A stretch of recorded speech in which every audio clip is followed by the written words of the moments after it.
skies.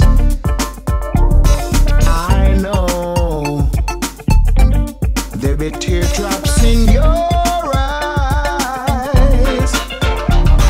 but no one could ever take your place. I tried to smile or crying. Stir a little sweetness. Kind of appropriate now we have the sunshine here.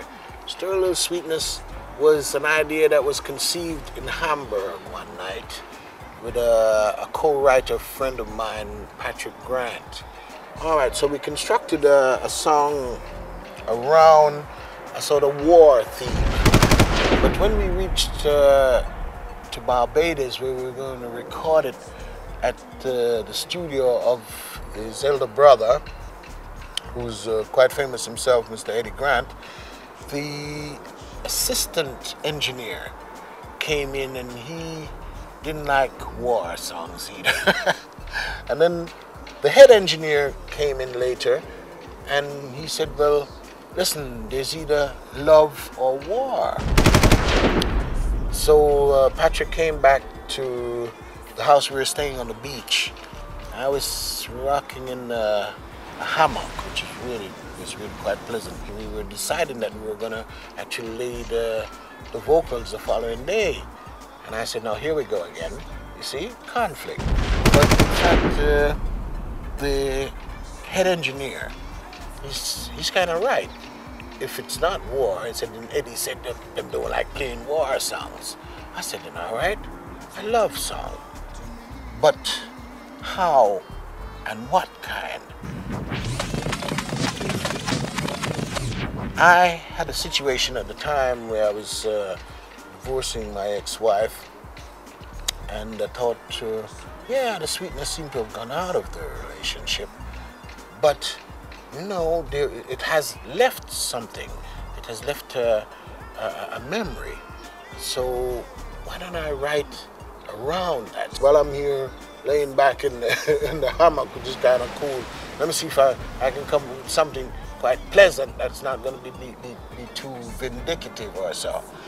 Listen to the playback, listen to the playback, listen to the playback, and finally some words started to come, like sure as the sunlight leaves the sky, and it's here talking about the sunlight.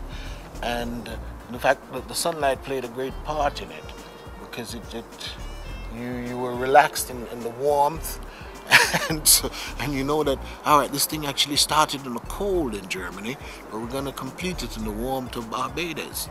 And the mixing of it, do you mix it hard or do you mix it soft, or a mixture of both? As it's a love song, but you want it to have a bit of bite, a bit of feeling, not so mushy as to make you cry or so.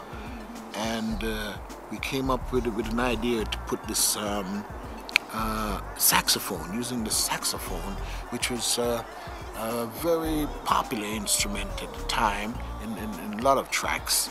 And in fact, in the new recording, we've taken it even further and used a slightly electronic, as though the sax actually had a microphone on it. Changed the rhythm structure slightly to be more a little bit harder, like today, and it seemed to work. It was something that one of the tracks that my late mother heard before she passed away, and she quite liked it, because she was asking the person who played it to her who it was, and she said, "Oh, it's your son."